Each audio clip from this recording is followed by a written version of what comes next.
శాస్త్రంలో ఒక మర్యాదతో కూడిన మాట చెప్తారు. భార్య అంటే ఏమిటండి? శాస్త్రంలో భార్య అంటే దానికి అత్యంత ప్రాధాన్యత కలిగినటువంటి మాట ఒకటి చెప్తారు. భార్య అనగా పురుషుని విశ్రాంతి స్థానము. ఎంత గొప్ప మాట చూడండి. బయట ఎంత అలిసిపోయి ఎన్ని ఇబ్బందులు పడి ఇంటికి రానివ్వండి, ఆవిడ్ని చూడగానే, ఆవిడ ముఖం చూడగానే, ఆవిడ లాలనలో, ఆవిడ పాలనలో, ఆవిడ ఇచ్చిన ఓ గ్లాసుడు కమలాపల రసంలో, ఆవిడ అనునయమైన వాక్యముల యందు పురుషుడు విశ్రాంతి చెంది బతుకుతాడు, టెన్షన్లన్నీ పోగొట్టుకుని. ఆవిడే గయ్యాలై నీ అంత చేతకాని మొగుడని ఎదురు తిరిగితే భర్తని చంపుకు తిన్న పాపం ఉన్న పెళ్ళం అది. అంటే పురుషుడి విశ్రాంతి స్థానం భార్య. ఆయన ఏదో పొరపాటు చేస్తే ఏం పర్వాలేదు, ఈశ్వరుడున్నాడు, మీరు బెంగ పెట్టుకోకండి, మీరు రక్షింపబడతారు, ఎందుకంత బెంగెట్టుకుంటారు అని మాట్లాడినది భార్య. కాబట్టి పురుషుడికి భార్య విశ్రాంతి స్థానం.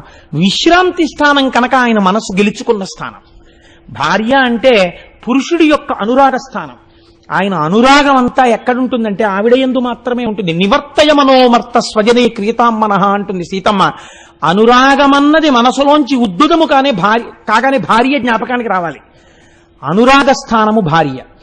ఈ రెండు భార్య యందు ఉంటాయి. అందుకే అసలు స్త్రీకి ఈ జాతి వేసినంత పెద్దపీట ఎవరేశారండి? అంత పెద్దపీట వేసి మాట్లాడింది.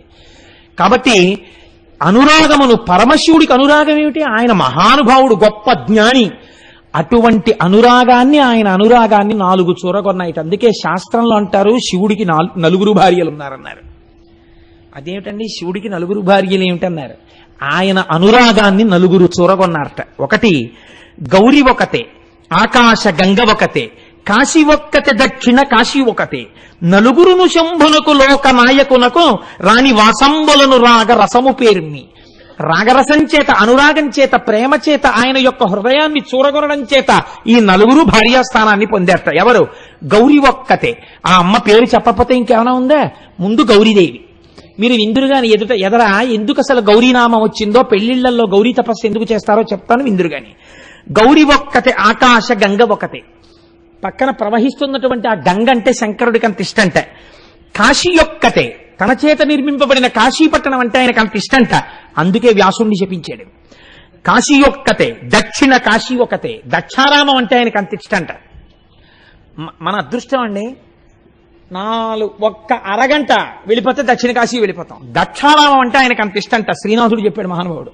దక్షిణ కాశీ ఒకతే, 4 శంభునకు లోక నాయకునకు రాణి వాసంబులను రాగ రసము పేర్మి. ఆయన యొక్క అనురాగాన్ని చూరగొన్న వాళ్ళవడం వల్ల ఈ 4 ఆయనకి భార్యలయ్యారు. మీరు చూడండి, ఇందులో ఒక గమ్మత్తు ఉంటుంది. వ్యాసుడు మహాజ్ఞాని, వేద విభాగం చేశాడు, 18 పురాణములను ఇచ్చాడు. కాశీ మోక్షపురి. అంతటి కాశీ పట్టణంలో పెద్దలైన వారు ముందు నడువడిని చూపిస్తే వెనకనున్న వాళ్ళకి అలవాటు అవుతుంది. కాబట్టి వ్యాసుడిని అటువంటి పరీక్షకి నిలబడగలిగినటువంటి వ్యక్తిగా విశ్వేశ్వరుడు నమ్మాడు. నమ్మి ఒక 7 రోజుల పాటు ఆయనకి అన్నం దొరకకుండా చేశాడు. 7 రోజులు అన్నం దొరకలేదు. అన్నం దొరకకపోతే ఇంత వ్యాసుడికి అక్కసు పుట్టింది. ఈ క్షేత్రంలో అన్నం దొరకలేదు, 7వ రోజు మిట్ట మధ్యాహ్నం అయిపోయింది. వెనకాతల 300 మంది శిష్యులున్నారు. అయ్యో, శిష్యులు నకనకలాడిపోతున్నారు. ఈ కాశీ పట్టణంలో అన్నం దొరకలేదు కనుక తనని అవమానించడం కన్నా తన భార్యను అవమానిస్తే పురుషుడికి కోపం వస్తుంది. నాకు కాశీలో అన్నం దొరకలేదు కాబట్టి కాశీని శపిస్తానన్నాడు ఆయన. ఇది చిత్రం. కాశీ ఎవరిప్పుడు? ఆయన 4 భార్యల్లో ఒకరు. ఆయన అనురాగస్థానం పరమేశ్వరుడికి. కాశీ జోలికెడితే ఊరుకుంటాడండి ఈశ్వరుడు. కాబట్టి ఆయన ఇప్పుడు చేతిలో శాపజలాల్ని పట్టుకుని, ధనము లేకుండదరు 3 తరములందు, 3 తరములు చెడుగాక మోక్షలక్ష్మి, విద్యలను 3 తరములు వెడలయు పంచజనులకు కాశికా పట్టణమున. కాశీలో ఎవరుంటారో వాళ్ళకి 3 తరాలు డబ్బు లేకుండా పోతుంది. కాశీలో 3 తరాల వరకు మోక్షం రాకుండా పోతుంది.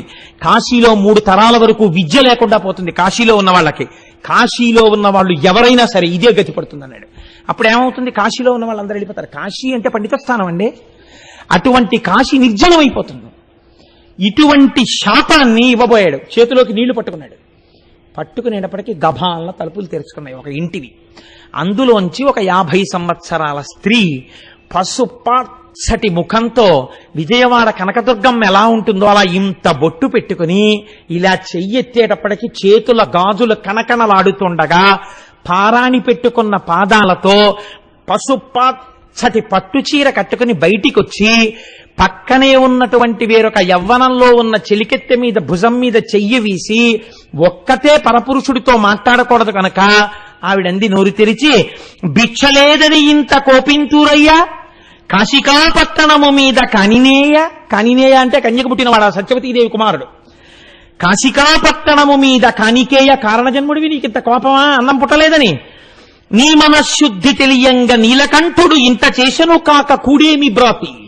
నీ మనశ్శుద్ధిని లోకానికి తెలియజేయడం కోసమని నీలకంఠుడి పరీక్ష పెట్టాడు. తట్టుకోలేకపోగా కాశీపట్టణాన్ని శిపిద్దాం అనుకుంటున్నావా? ఎంత అమాయకుడివయ్యా వ్యాసుడా నువ్వు. శ్రీ విశాలాక్షి బంగారు త్రిడ్డునందు అమృతపాయసమసగున అభ్యాగతులకు కాశికాపురి మధ్యాహ్న కాలమనగా వినియు నెరుగవే ఆతిథ్య వేళలందు. ఏం వినలా వ్యాసా నువ్వు? మధ్యాహ్నం అయ్యేటప్పటికి కాశికాపట్టణంలో ఉన్నటువంటి ప్రతివాడికి విశాలాక్షి అయి ఇంతంత కళ్లతో పిల్లలు అన్నంతో ఉన్న ఆకలితో ఉన్నారేమో అని చూడ్డానికి వచ్చింది అన్నపూర్ణ. ఇక్కడ పెద్ద పెద్ద కళ్లతో చూసి బంగారు తెడ్డుతో అన్నం పెడుతోంది మధ్యాహ్నం. ఎక్కడ ఏ రూపంలో పెట్టినా అమ్మవారి పెడుతోంది కాశీలో. అటువంటి అన్నపూర్ణ వెలిసిన క్షేత్రంలో అన్నం దొరకకపోతే ఈశ్వరుడి యొక్క పరీక్ష అన్న ఆలోచన నీకెందుకు రాలేదయా? కాశీని శపిద్దాం అనుకున్నావా? బుభుక్షిత కిన్న కరోతి పాపం. ఆకలితో ఉన్నవాడు ఏ పాపమైనా చేసేస్తాడనడానికి నువ్వే ఉదాహరణయా వ్యాస. కాశీపై కోపగింపక కాదు నీకు, ఎంత కోపించునో ఇంత కిందుమౌళి, విప్రణవుగాన నేరము వెతుకతగదు, భిక్ష కొని రమ్ము మాటలు పెక్కులేలా. బ్రాహ్మణుడవయ్యా, నీ మీద నేను నిందారోపణ చేసి నువ్వు చేసింది మంచా చెడా చర్చ చేయకూడదు. దా లోపలికి. ఇటు అన్నం లేదని కదా నువ్వు ఇంత బాధపడిపోతున్నావు. వెళ్ళు, ఒక్కసారి గంగానది ఒడ్డుకి వెళ్ళి స్నానం చేసేసి మధ్యాహ్న కాలంలో చెయ్యవలసిన సంధ్యావందనం చేసి శివలింగానికి అభిషేకం చేసుకుని మీ శిష్యులతో రా, అన్నం పెడతాను అంది. ఏమిటి ఇంత మంచి ధీటిగా చెప్తోంది ఈవిడ, అన్నం పెడతానని ఇంతమంది శిష్యులతో. పెడుతుందా అనుమానపడ్డాడు ఆయన. సరే, ఇన్నాళ్ళకి పెడతానన్న మనిషి దొరికింది. వెళ్ళాడు, గంగా స్నానం చేశాడు, సంధ్యావందనం చేసుకున్నాడు, అభిషేకం చేసుకున్నాడు, తిరిగి వచ్చాడు. శిష్యులతో కలిసి వచ్చాడు. లోపలికి రమ్మంది ఆవిడ. అందరూ వచ్చి కూర్చున్నారు. పాత్రలు పెట్టారు. అన్ని పాత్రలు పెట్టేశారు. పరిశేచనానికి నీ చేతిలో ఔపోసన నీళ్లు పోసేస్తున్నారు. ఎక్కడా పొగలేదు, మంచి పోపులు పెడుతున్న సువాసనం లేదు, వడ్డించడానికి గుండిగలు కదుపుతున్నటువంటి చప్పుడు లేదు, కూరలు అవి కదుపుతున్న గరిటెల తప్పుళ్ళు లేవు, ఓ పచ్చళ్ళలో పోపెట్టిన వాసన లేదు. మహానుభావుడు ఎంత దర్శనం చేశాడో శ్రీనాథ మహాకవి. వండిన చొప్పును పొగపు వాసనయున్ పొగపారు చందమున్ భాండ సమృద్ధి సంపదయు పాక విభూతియు సర్వమంగళం.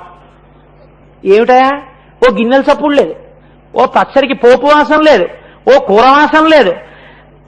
అండజయాన రిత్త ప్రియమాడెను. అండజయాన అంటే హంస నడకలగలిగినటువంటి తల్లి రిత్త ప్రియమాడెను. అబద్ధం చెప్పింది మనకి. ఏం లేదు ఇంట్లో పెట్టడానికి. ఇలా అంటోందేంటి? నేడును భోజనంబు లేకుండుట కాననయ్యే. ఇవాళ కూడా మనకి భోజనం లేదు, ఆకులే ఉంటాయంతే అనుకున్నాడు. అసితోత్పల గంధియు ఏమి మాయయో. ఈ నల్ల కలువ లాంటి కళ్ళున్నటువంటి ఈవిడ ఎందుకు ఇలాంటి పని చేసిందో మనకి అనుకున్నాడు. అంతే. ఇలా ఔపోసన నీళ్లు చేతిలో పట్టుకున్నారంటే ఆముత్తైదువ యాజ్ఞ విప్ర నికరం వాపోషణం బెత్తినం సామర్థ్యం బది ఎట్టిదో నిఖిలమన్ సంపూర్ణమై పత్రపాత్రీ మధ్యంబున పిండి వంటకములున్ దివ్యాన్నముల్ షడ్ర సామాగ్రి రుచి మత్పదార్థ చేయముల్ సంధిల్లె నొక్కుమ్మడిన్. ఇలా పట్టుకునేటప్పటికీ అరిటాకు నల్లగా మచ్చపడేటట్టు పొగలు కక్కుతున్న తెల్లటి అన్నం, కూరలు, పచ్చళ్ళు, పిండి వంటలు, నోటితో నాకేటటువంటి పదార్థాలు, తాగే పదార్థాలు, భక్ష్య భోజ్య లేఖ్య చోష్యములు అన్నిటితో కూడా పైన నెయ్యి అధికారం చేయబడినటువంటి ఇన్ని పదార్థాలతో విస్తరి కనపడింది.